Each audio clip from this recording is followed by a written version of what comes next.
Já reparou como as HQs mensais ficam feias na estante? Resolva agora esse problema e ainda proteja, valorize e organize sua coleção com os boxes exclusivos da Case in Case.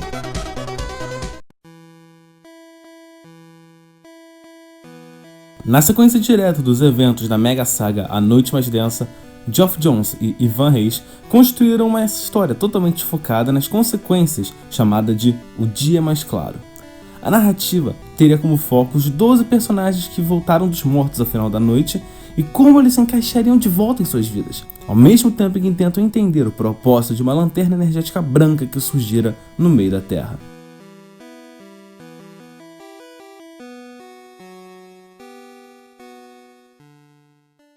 O Dia Mais Claro é uma saga que foi publicada aqui no Brasil pela Panini em 12 partes, com um especial, com o roteiro do Geoff Johns e a arte do brasileiro Ivan Reis, e já foi republicado também na coleção DC Deluxe. O roteiro do Geoff Johns é aquele negócio de sempre, não tem como ele fazer uma coisa ruim, porém, aqui digamos que ele capengou bastante, principalmente se comparado com a saga que veio anteriormente, né?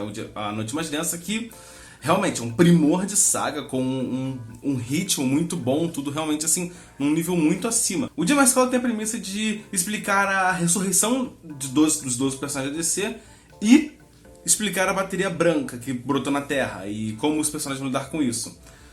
O lado bom de ser uma saga diferente, tanto em temática quanto realmente praticamente tudo da Noite Mais Densa, é que, enquanto que a Noite Mais Densa é muito ligada à revista do Lanterna, sabe? Você tem que ler o número da revista do Lanterna e o número da saga principal, né? E vai revezando assim, o que é um bocado cansativo.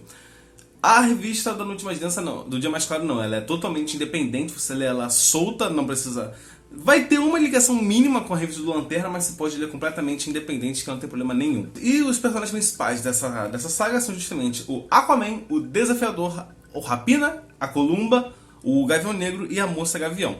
Claro que tem outros personagens importantes, mas esses são assim, os centrais, junto com o Caçador de Marte. O meu problema com essa saga é principalmente o andamento dela, porque ela começa meio legal, com um clima de suspense, de que tem alguma coisa errada acontecendo, as pessoas que voltaram dos mortos estão ainda tentando recobrar sua vida, né? O Aquaman tá com os poderes zoados, o Desafiador não consegue se reconectar com o mundo, sabe? Todo mundo tem assim seus pesos.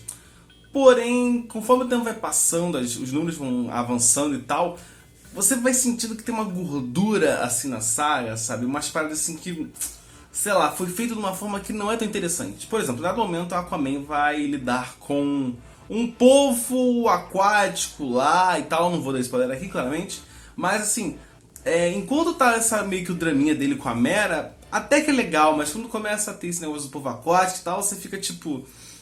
Por que eu tô lendo isso, sabe? Mesma coisa com a narrativa do Gavião Negro e da Moça Gavião. Você não entende muito bem por que você tá lendo aquilo, sabe? É um pedação da história que é eles indo num mundo lá de bichos e caindo na porrada, conhecendo a mãe de não sei quem e tal, se metendo numa guerra. E no final, realmente, essas partes não adicionam tanta coisa. A da Aquaman até que um pouquinho mais, é realmente relevante, mas essa dos Gaviões é quase que desnecessária, sabe? Enquanto que o personagem que é muito mais relevante pra conclusão da saga, que é o Boomerang, ele tem destaque nenhum em toda a história, ele fica largado de canto. Porém, eu devo falar que, apesar de eu ter reclamado nos vídeos de leitura comentada da arte do Ivan Reis, que lá ele não estava conseguindo fazer um cenário tão bom, você ficava meio perdido, aqui ele resolveu. Até porque não tem nenhum cenário tão complexo assim, né? São mais espaços meio difusos, tipo como se fosse um limbo energético. Mas quando tem cenário na Terra, do desafiador no bosque, na casa de alguém e tal, museu e coisa do tipo, até que são bem legais. O nuclear também tem um destaque bem legal e tal, só que, sei lá, enquanto o nuclear tem uma narrativa legal que fica... Você sente que faltou um pouco, sabe? Tipo, nossa, queria ver um pouco mais isso aqui. O Aquaman e os Gaviões têm um destaque muito maior e você fala que já deu, sabe? Tipo, pra que eu tô lendo isso? Enquanto que o único que acertou assim no ponto em cheio foi o Caçador de Marte. A narrativa dele, com o dilema dele de Marte, querendo encontrar as paradas lá do marciano e tudo mais, uma trama mais de investigação, dentro de uma trama de investigação, essa realmente foi muito boa, o andamento dela foi muito bom e realmente... você ficar satisfeito. Ela não tem gordura e também não falta tempero. Tá tudo no nível certinho dessa narrativa, pelo menos ao meu ver. E esse é o problema de se trabalhar com várias narrativas, sabe? São 12 personagens, e tá certo que Geoff Johns não trabalhou literalmente com os 12, porque... Vou comentar mais essa parte com spoilers, mas toda essa parte de trabalhar com 12 personagens é muito trabalhosa, sabe? Você tem que fazer tudo andar na mesma velocidade, você não pode se perder no tempo entre uma coisa e outra, e todo mundo tem que ter, teoricamente, o mesmo destaque, então é realmente muito complicado. Apesar de que toda essa trama do pessoal tá de volta à vida e tal, você tem uma leitura mais intimista dos personagens, sabe? O Aquaman tendo que lidar com seus poderes, os seus dramas de não ser Atlante, não ser humano, a treta com a Mera, o negócio lá com a Raia Negra e tal. Tem muita coisa que realmente você começa a ver um outro lado dos heróis, sabe? O Desafiador com o negócio do avô dele, o Caçador de Marte com a Megan, com a ligação que ele teve com Marte e tudo mais, e os vilões dele que meio que são marcianos e tal. Então tem toda uma trama legal, tirando os Gaviões. Os Gaviões realmente é bem... É o Gavião Negro, ele vai resolver tudo no soco e foda-se, então realmente fica um bocado aquém assim, em relação a desenvolvimento de personagem. Mas assim, se você quer conhecer os personagens da DC e se você quer ver uma trama legal, sabe, nada assim absurdo, mas maneira, sabe, que você não vai sentir que seu tempo foi desperdiçado. Você pode não achar, você pode não vibrar tanto quanto você vibrou com Noite Mais Densa, Guerra dos Anéis e tudo mais. Mas assim, você não vai ter essas emoções tão absurdas, mas você também não vai achar que, nossa, desperdicei meu dinheiro. E realmente, em comparação com Noite Mais Densa, a relevância dela pra cronologia e universo e mitologia do Lanterna Verde é bem menor, sabe? É uma parada muito mais dos heróis da Terra e dos personagens daqui do que uma parada do Lanterna Verde. Tanto que eu falei, ela não tem quase nenhuma ligação de fato com as revistas do Lanterna, que estavam muito mais focadas em desenvolver o Crona e tudo mais. Apesar disso, os diálogos de Geoff Johns são bem legais, a arte do Ivan Reis é bem maneira e tal. Então, tipo, legal. Tem uns pontinhos que você sente realmente essa gordura e umas paradas que você fica meio... eles estão dando um lero pra nos enganar, fingindo que tem uma explicação, mas tanto faz, vamos que vamos. E uma coisa interessante é que o especial... ele começa num ponto esquisito e vai pra lugar nenhum. Então, se você for ler nas mensais, não se preocupe em pegar o especial, a não sei que seja completista como eu. Mas assim, o especial, a busca pelo Monstro do Pântano, realmente não adiciona nada à saga principal. Sério, só se você tiver muitas perguntas e achar que vai ter alguma resposta ali, mas sinceramente, não vai. E essa foi a minha análise de O Dia Mais Claro.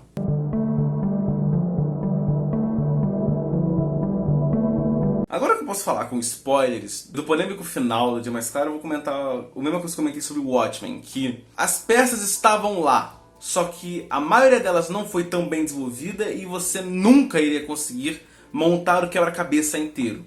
Tipo, as peças estavam lá, mas elas estavam pintadas de outra cor, ou, sabe, estavam mexidas de uma forma que você nunca iria conseguir montar o plano geral da trama, sabe? Essa história toda com o Monstro do Pântano, cara, você nunca ia conseguir montar isso. Então, essa trama de investigação do Dia Mais Claro, ao meu ver, pelo menos é falha, porque uma trama de investigação bem feita, você tem as peças já expostas desde o início, e ao longo da trama você vai vendo como elas se relacionam e como elas foram usadas para criar o cenário da resolução ou do que aconteceu.